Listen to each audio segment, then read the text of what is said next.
Assalamualaikum warahmatullahi wabarakatuh. Bismillah, alhamdulillah, wassyukurillah, wala hawla wala quwata illa billah. Amma ba'd. Saudara-saudaraku semuanya, subscriber, subbreaker dimanapun berada, semoga panjenengan semuanya selalu dalam lindungan Allah subhanahu wa ta'ala, mendapatkan rezeki yang berkah, barokah, berlimpah, bisa untuk pergi ke Mekah, ke Madinah, bisanya bisa buat beli sawah, dan menjadi keluarga yang sakinah, mawadah, warahmah, mendapatkan keturunan yang soleh dan soleh. Amin ya rabbal alamin.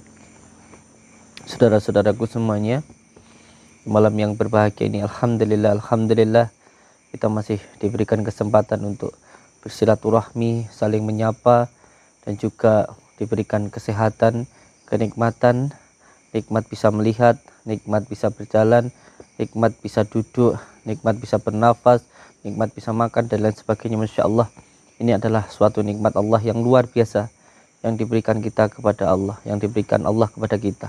Ini ada suatu nikmat yang sangat luar biasa sekali. Masya Allah, nikmat kita bisa mendengar, nikmat kita bisa berbicara, nikmat kita bisa mencium, nikmat kita bisa berjalan, dan lain sebagainya. Masya Allah. Tetapi harus diingat, setiap nikmat yang diberikan Allah kepada kita ini nanti akan ada pertanggungjawabannya. Semua yang diberikan Allah kepada kita ini nanti akan ada pertanggungjawabannya. Ketika kita diberikan mulut kita untuk berbicara apa, ini nanti akan dimintai pertanggungjawaban oleh Allah. Ketika berbuat buruk, maka keburukan ini nanti akan menghancurkan diri kita sendiri. Ketika telinga kita mendengarkan sesuatu hal yang tidak baik, ini nanti akan ada pertanggungjawabannya. Oleh sebab itu, saya mengingatkan untuk diri saya sendiri, dan tentunya untuk saudara-saudaraku semuanya yang saya sayangi, yang saya kasihi, dan juga yang saya hormati semuanya. Semoga kita bisa menggunakan apa yang diberikan Allah ini dengan sebaik-baiknya. Kita punya mulut, ya kita gunakan mulut ini untuk berbicara sesuatu hal yang baik. Apabila ada perkataan yang tidak baik, mending lebih baik diam, tidak usah berbicara. Ketika ada perkataan yang tidak baik, lebih baik tidak usah didengarkan. Kalau memang tidak bisa untuk dihindarkan, lebih baik pergi. Kalau suatu hal yang tidak baik kita dengarkan, maka kita sama dengan yang mengatakan. Sama ketika kita mendengar ayat suci Al-Quran, maka ketika kita mendengarkannya, pahalanya akan sama dengan yang membaca. Tapi bila kita mendengarkan perkataan orang yang buruk, maka doanya akan sama dengan orang yang berkata buruk tadi. Sebagai contoh, ketika ada tetangga sampean mengrasani ngomong nih kalaan tonggo, kalau sampean mendengarkan pembicaraan orang tersebut, mengiyakan, mendengarkan terus menerus, maka dosanya akan sama dengan yang berbicara. Berarti sampean memakan bangkai saudara sampean, tetangga sampean sendiri. Apa sampean nggak jijik kan begitu? Oleh sebab itu, semoga kita semuanya dijauhkan dari perkataan mendengarkan dan mengucapkan perkataan hal yang buruk. Ini sama, mendengarkan dan mengucapkan perkataan yang buruk ini sama, dosanya sama. Oleh sebab itu, semoga kita tidak berkata yang buruk yang menyakiti hati orang lain, dan tidak mendengarkan perkataan yang buruk yang akan menyakiti dan membuat buruk hati kita. Amin ya rabbal alamin. Saudara-saudaraku semuanya, terkhusus untuk subscriber kita, terkhusus untuk saudara-saudara kita yang mau dan suka melihat tayangan kami, semoga kita semuanya bisa mengambil hikmah dari setiap apa yang kita lihat, dikarenakan apapun yang kita lihat di dunia ini adalah pelajaran, adalah guru untuk diri kita. Yang terpenting kita bisa mengambil hikmahnya dari setiap apa yang kita lihat.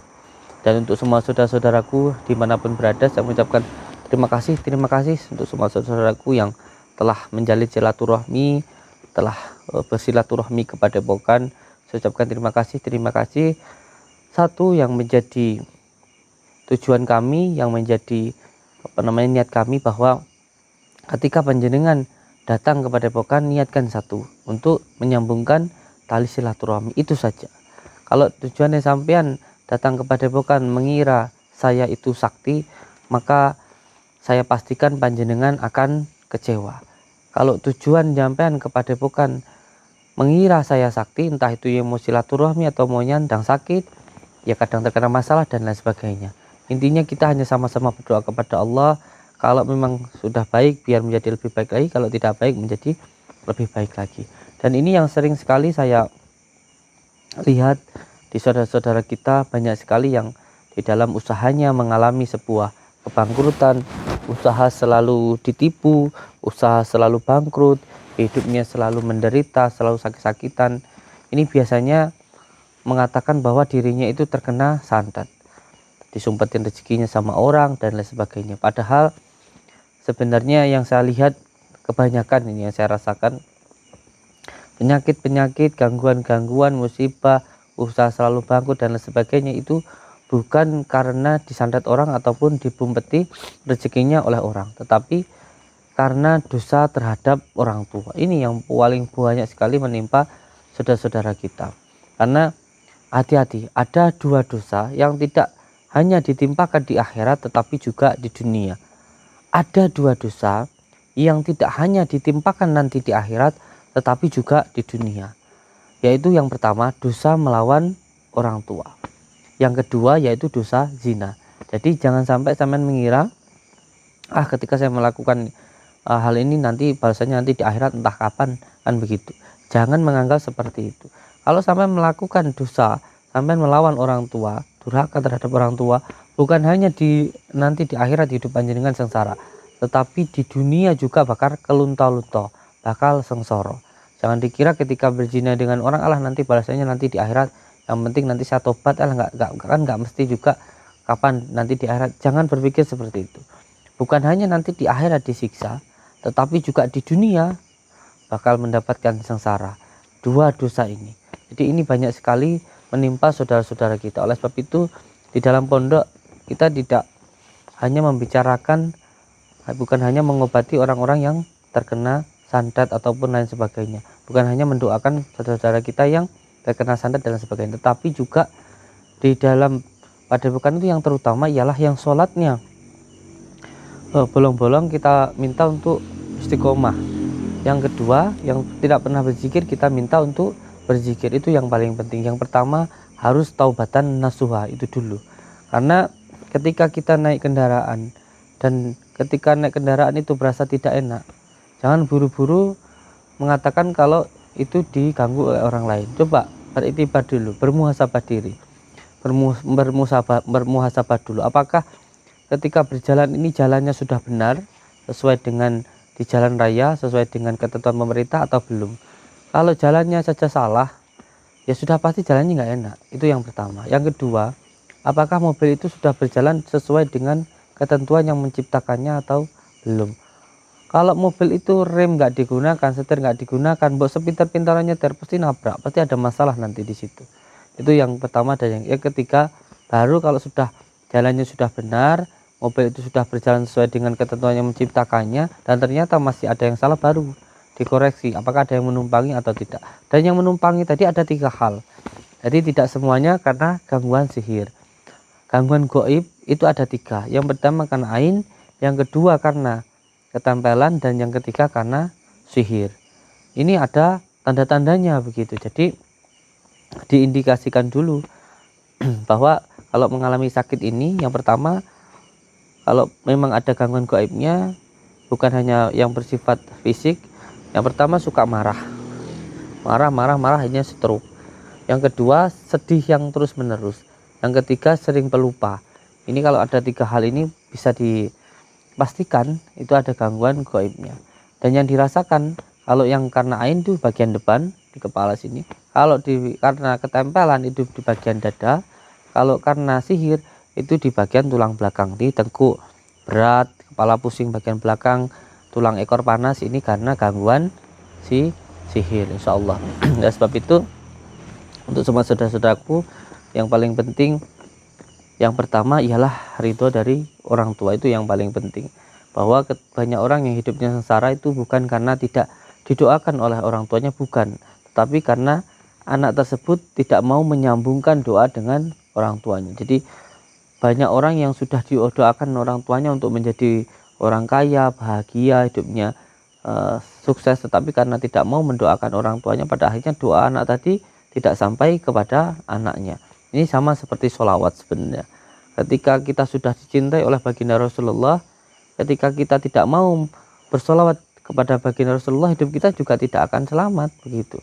Karena apa? Sejatinya ketika kita membaca sholawat itu bukan untuk baginda Rasulullah. Baginda Rasulullah itu sudah dijamin oleh Allah mulia begitu. Nah, ketika kita membaca sholawat, sejatinya kita memuliakan diri kita sendiri begitu. Ketika kita membaca sholawat, maka kita menerima cintanya baginda Rasulullah di dalam diri kita, menyambungkan rasa cinta diri kita kepada baginda Rasulullah. Jadi kita itu sudah dicintai oleh baginda Rasulullah SAW berabad-abad yang tahun yang lalu. Kita itu hanya tinggal menyambungkan saja. Lalu menyambungkannya itu dengan apa? Dengan sholawat itu tadi. Ketika kita bersolawat, maka sejatinya kita membangkitkan Nur Muhammad, memesrakan Nur Muhammad yang ada di dalam diri kita. Kalau Nur Muhammad yang ada di dalam diri kita sudah mesra, maka seluruh dunia ini akan tunduk dan akan menjadi khodam atau pembantu untuk diri kita. Karena semuanya yang ada di dunia ini adalah khodam untuk diri kita, pembantu. Bukan kita yang diciptakan untuk dunia, tapi dunia ini diciptakan untuk diri kita. Itu yang menjadi kaji dirinya. Dan yang kedua, ketika kita mendoakan orang tua, sejatinya kita itu bukan mendoakan orang tua, tapi mendoakan diri kita sendiri. Ini yang tidak dipahami oleh saudara-saudara kita. Jadi banyak orang yang sukses di dalam usahanya itu bukan karena kerja kerasnya, tetapi karena doa dari orang tuanya. Dan banyak orang yang tidak sukses di dalam hidupnya karena tidak mendoakan orang tuanya. Padahal ketika dia mendoakan orang tuanya, itu seperti menyambungkan paralon ke dalam galon air yang besar yang sudah diberikan oleh orang tuanya tadi. Jadi ketika orang tua mendoakan anaknya, nah ketika itulah orang tua menampung sebuah galon besar. Jadi ketika orang tua bangun malam berdoa, ya Allah, jadikanlah anakku yang sukses, yang kaya, yang bahagia, itu sama Allah, oleh Allah ditampung di dalam lautal mahfud, sama Allah ditampung di sebuah, semuanya di sebuah galon besar begitu. Nah, diri kita ketika mendoakan orang tua tadi, maka kita menyambungkan dengan galon air yang tadi itu sehingga sampai kepada diri kita. Inilah rahasianya. Oleh sebab itu, untuk semua saudaraku, mari kita berbakti kepada orang tua yang masih hidup ya sebaik-baiknya, karena itu adalah pusaka kita yang paling mulia dan yang paling berharga. Pusaka yang paling mulia itu bukan keris, bukan merah delima, bukan ijing bungkem, bukan jenglot dan lain sebagainya. Pusaka yang paling ampuh itu adalah orang tua kita. Maka yang masih punya orang tua, dirawat sebaik-baiknya, itu adalah pusaka panjenengan yang paling ampuh begitu. Dan yang sudah meninggal, jangan lupa untuk selalu didoakan orang tuanya. Itu adalah jalan kesuksesan panjenengan. Nggih. Amin ya rabbal alamin. Dan juga saudaraku, malam ini saya mau mendatangi sebuah rumah. Ini kita sudah dekat. Di rumah ini dikabarkan begitu, ada salah satu pasien saya yang kemarin kita lakukan pembersihan itu menyampaikan bahwa ada masalah dengan masih saudaranya sendiri, dan ada sempat diancam mau disantet begitu, dan katanya sudah berkali-kali disantet, tapi kita Allah alam biswab, kita tidak tahu. Oleh sebab itu kita datangi langsung supaya kita bisa bertabayun langsung kepada orangnya ini nanti. Nggih. Semoga saja ini nanti dipermudah Allah. Saya tidak punya kekuatan apa-apa, sebab itu saya minta doa dari saudara-saudaraku. Semoga saya diberikan kekuatan oleh Allah untuk menyadarkan saudara kita ini. Dan tentunya jangan sampai kezaliman ini, jangan mentang-mentang punya ilmu sadat terus ganggu saudaranya begitu. Ini yang paling penting, dan yang penting juga untuk saudara-saudaraku semuanya, jangan pernah takut dengan yang namanya ilmu santet begitu. Tidak akan mampu mengenai diri kita selama diri kita berpegang teguh kepada tali Allah. Bismillahirrahmanirrahim.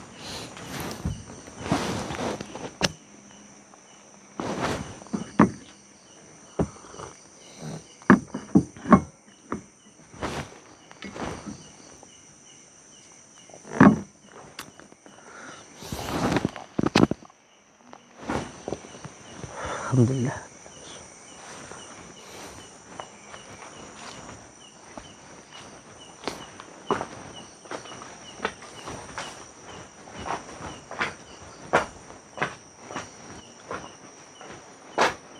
Assalamualaikum. Assalamualaikum. Nuwun. Amit. Siapa Nggih. iki? Saya Samsudin Saka dari ngendi? Blitar, saya dari Jawa Timur begitu. Sak perlune ana apa? Oke, sebelumnya kula nyuwun ngapura. Asal kula mlebet saya mau bersilaturahmi ke panjenengan, pengen ngobrol-ngobrol. Hah, monggo monggo.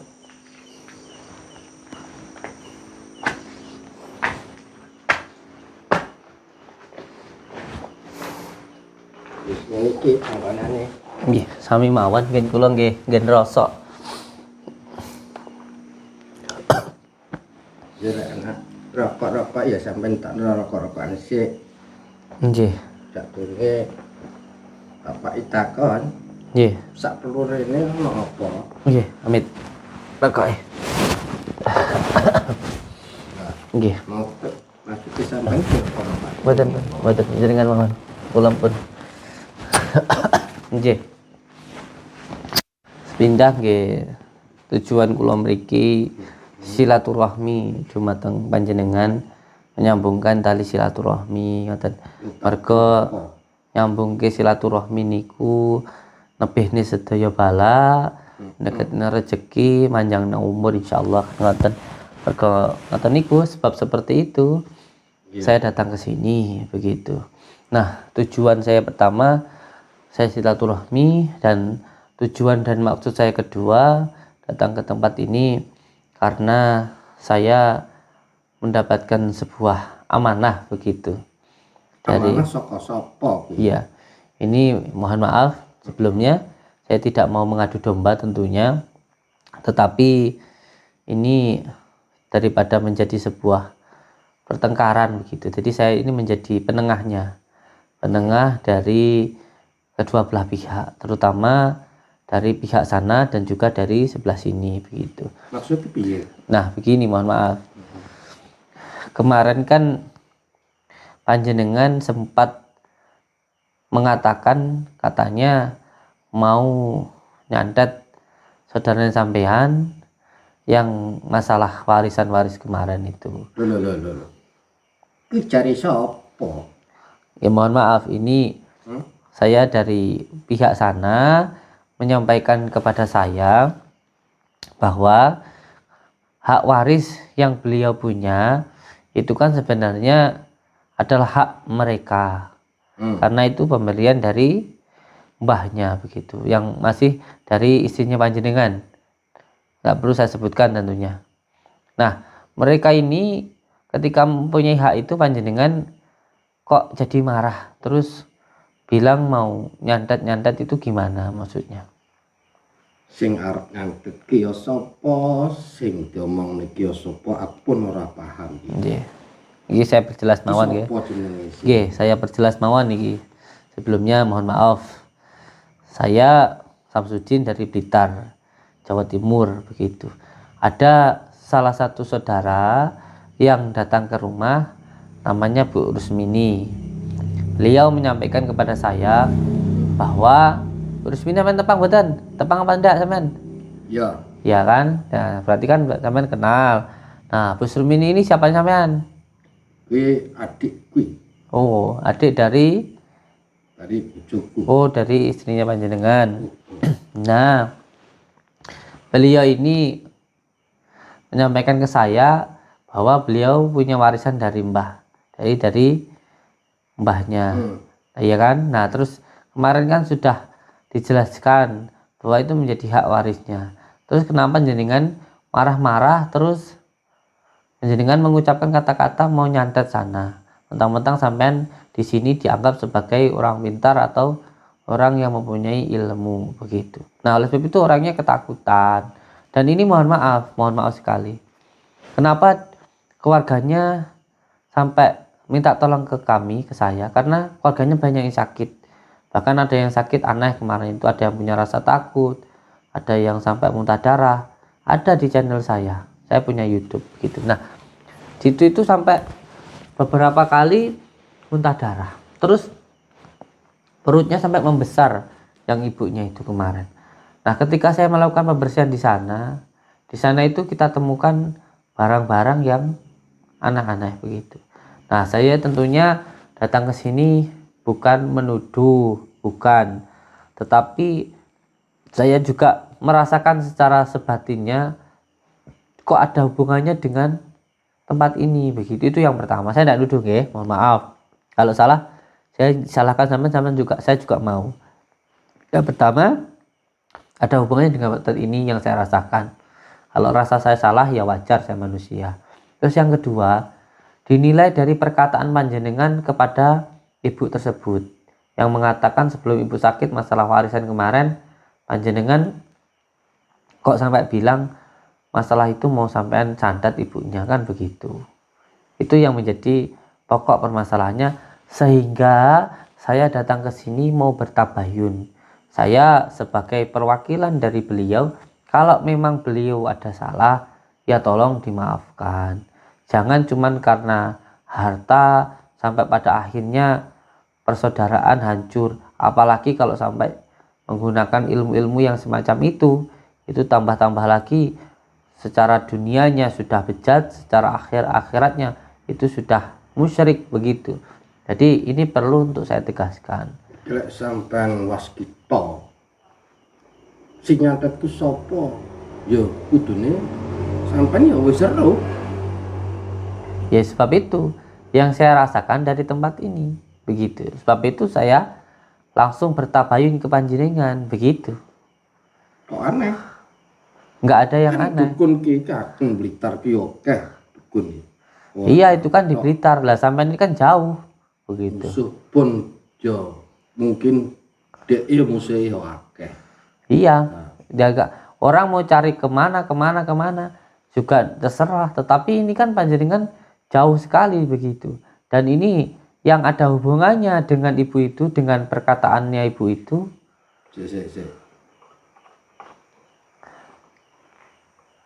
Aku taruhkan sih.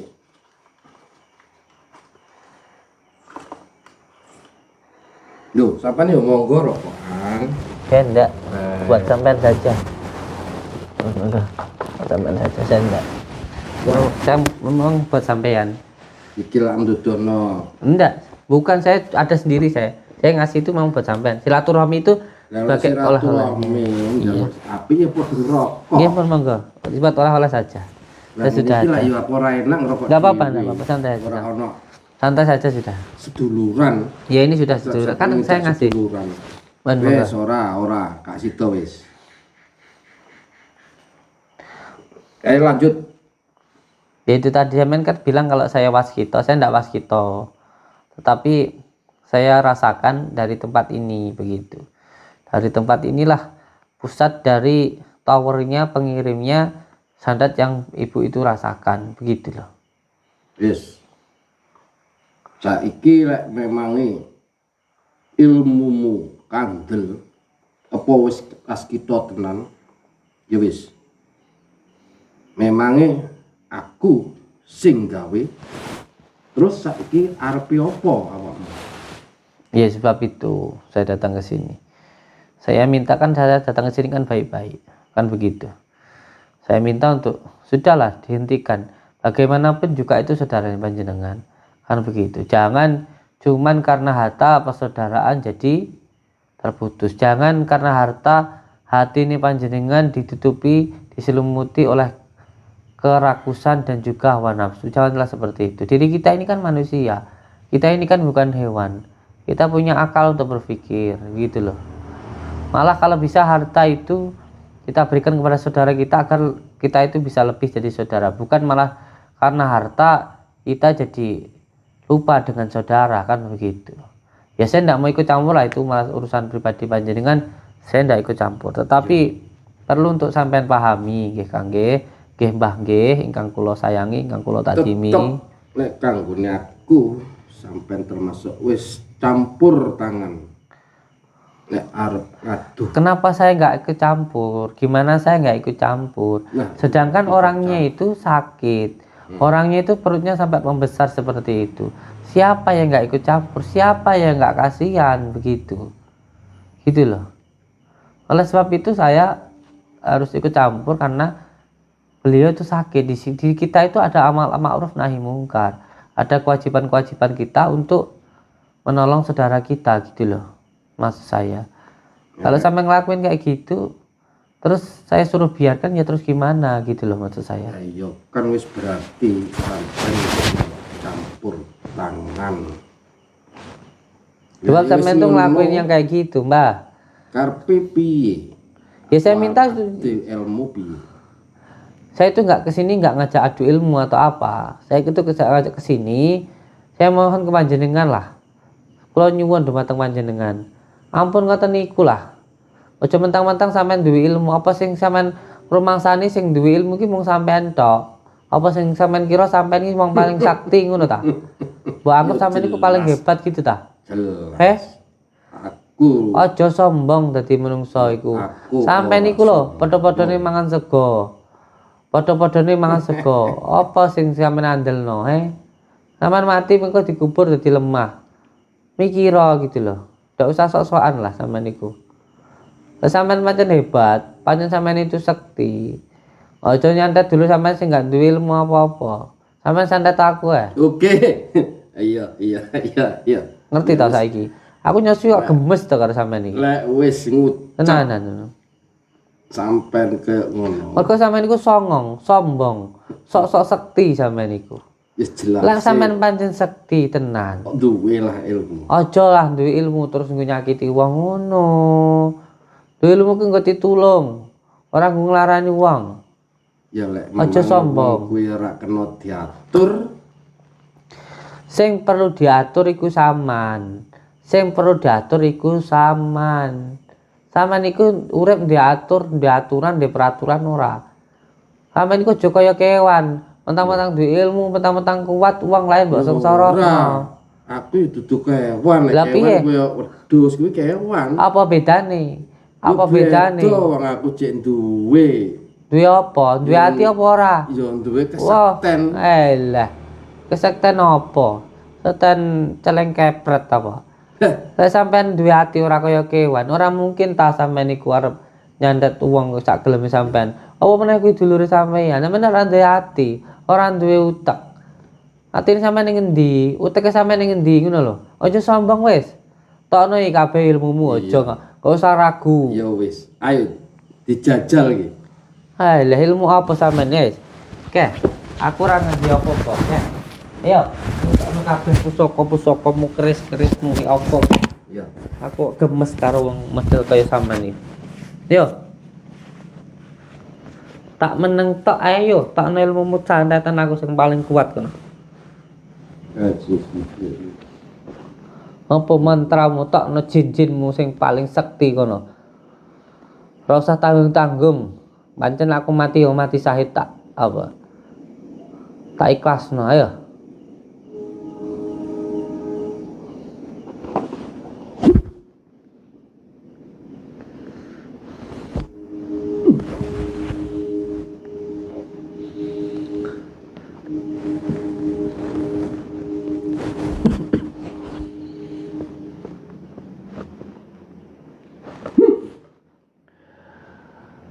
Ya Allah, kekuatan adalah kekuatan-Mu ya Allah.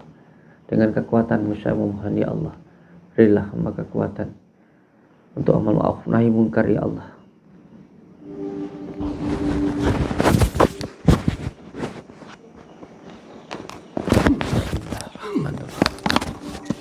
Allahumma shalli ala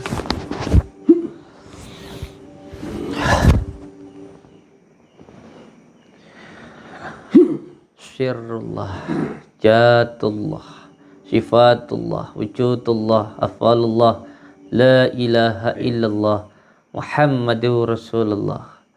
Syirullah, Jatullah, Sifatullah, Wujudullah, Afalullah, La ilaha illallah, Muhammadur Rasulullah.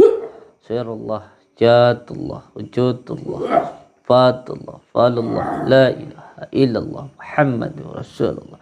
Sirullah, Jatullah, Fatullah, Wujudullah, Falullah, La ilaha illallah, Muhammadur Rasulullah. Sirullah, Jatullah, Sifatullah, Wujudullah, Afalullah, La ilaha illallah, Muhammadur Rasulullah. Sirullah, Jatullah, La ilaha illallah, Muhammadur Rasulullah. Sirullah, Jatullah, sifatullah, wujudullah, afalullah, la ilaha illallah, Muhammadur Rasulullah, sirullah, jatullah, sifatullah, wujudullah, afalullah, la ilaha illallah, Muhammadur Rasulullah, sirullah, jatullah, sifatullah, wujudullah, la ilaha illallah, Muhammadur Rasulullah, sirullah, jatullah, sifatullah, wujudullah, afalullah, la ilaha illallah, Muhammadur Rasulullah, sirullah, jatullah, Allah wujudullah, afalullah, la ilaha illallah, Muhammadur Rasulullah, sirullah, jatullah, sifatullah, wujudullah, afalullah, la ilaha illallah, Muhammadur Rasulullah. Allahumma salli wa sallim wa barik ala sayyidina Muhammadin nuril yati wasiri sari fi sayyidil asma. Ya Allah, kekuatan adalah kekuatan-Mu, ya Allah. Penjagaan adalah penjagaanmu, ya Allah. Ya Allah, dengan kekuatan-Mu, dengan penjagaan-Mu, saya mohon jagalah diri hamba, ya Allah. Tiada satu makhluk pun yang mampu menyakiti diri hamba kecuali atas izin dan mohon-Mu, ya Allah. Ya Allah, ya Rahman, ya Rahim. Saya memohon ridho dan mohon-Mu, ya Allah, ya Rahman, ya Rahim. Ya Allah, ya Allah, ya Allah. Ya Allah, ya Allah, ya Allah, ya Allah, ya Allah, ya Allah. Allah, ya Allah, ya Allah. Ya Allah, Allah, ya Allah, ya Allah, ya Allah, ya Allah, ya Allah, ya Allah, ya Allah, ya Allah, ya Allah, ya Allah, ya Allah.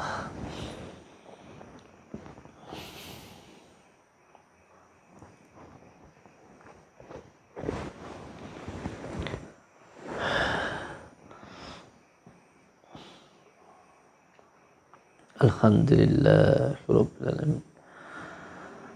Bismillahirrahmanirrahim. Alhamdulillah. Iyyaka na'budu wa iyyaka nasta'in. Ihdinas siratal mustaqim. Siratal ladzina an'amta 'alaihim ghairil maghdubi 'alaihim waladdallin. Rabbi ighfirli wa li walidayya. Amin.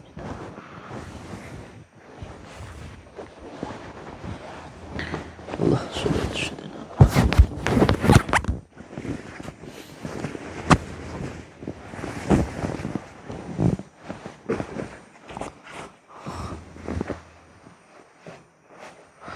Masyaallah. Katanya punya ilmu kuat.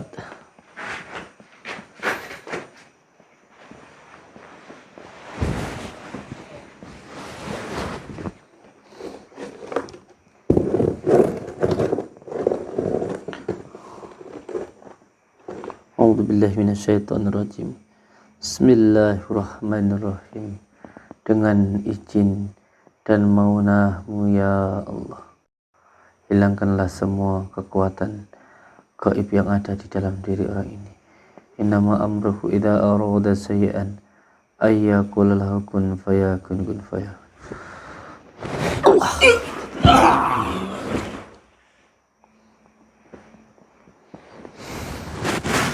Insyaallah. Orang yang seperti ini menjadi contoh untuk saudara-saudara kita semuanya, untuk saudaraku semuanya. Hidup jangan sampai terkuasai oleh hawa nafsu. Pada akhirnya tidak ada orang yang hidupnya mulia karena menuruti hawa nafsu. Orang marah, nurutin hawa nafsu, membunuh orang, pada akhirnya masuk penjara. Suka dengan orang, tidak bisa membedakan apakah itu istrinya, apakah itu haknya atau bukan, langsung saja disikat, memerkosa orang, ya akhirnya dipenjara. Tidak ada orang hidup di dunia ini yang menuruti hawa nafsu, hidupnya bahagia, tidak ada, semuanya sengsara. Oleh sebab itu musuh terbesar yang ada di dalam dunia ini bukanlah di luar dari diri kita, bukan orang lain. Musuh terbesar kita itu ya diri kita sendiri. Nafsu kita sendiri itulah musuh kita terbesar. Dan nafsu ini tidak bisa dihilangi. Nafsu ini bisanya hanya dikendalikan. Selama kita hidup, kita ini masih punya nafsu. Kalau namanya kita masih menghirup nafas hawa, ya kita dimulai dari lahir, ceprot lahir punya nafas itu punya hawa nafsu. Punya marah, dengki, iri, dan lain sebagainya. Oleh sebab itu, dikendalikan hawa nafsu kita. Jangan sampai kita yang dikuasai hawa nafsu. Kita diberikan akal ini untuk mengendalikan hawa nafsu. Jangan sampai kita dikendalikan oleh hawa nafsu. Kalau sampai kita dikendalikan oleh hawa nafsu, maka diri kita nanti akan lebih hina daripada binatang, begitu. Kita dikatakan manusia yang sempurna karena kita itu punya akal. Kalau hewan itu punyanya nafsu, ya pantas saja kalau hidupnya seperti itu. Kita manusia harus lebih bermartabat, begitu. Semoga kita semuanya diberikan kekuatan oleh Allah untuk bisa melawan hawa nafsu, untuk bisa mengendalikan hawa nafsu. Dan kunci utama untuk melawan hawa nafsu itu, yang pertama, ketika ada yang bertanya kepada saya, bagaimana cara untuk melawan hawa nafsu? Yang pertama, ya harus dipaksa. Kunci untuk melawan yang hawa nafsu itu harus dipaksa. Kalau sudah terbiasa melawan hawa nafsu, maka kita akan bisa mengendalikan hawa nafsu. Sebab itu, cara untuk mengendalikan hawa nafsu, yang pertama harus dengan puasa. Karena puasa ini menekan semua yang bersifat duniawi. Ruh kita ini dikendalikan, dibungkus oleh duniawi. Ketika dunianya ditekan, maka ruhnya akan kuat. Bagaimana cara untuk menekan duniawi? Ya kita mengurangi semua kesenangan dunia. Makan, minum, tidur, wanita, dan lain sebagainya. Itu ditahan. Oleh sebab itu, kita diwajibkan untuk berpuasa. Mulai antirakat riyadhah, begitu. Jangan sampai hidup hanya untuk makan, tapi makanlah untuk hidup.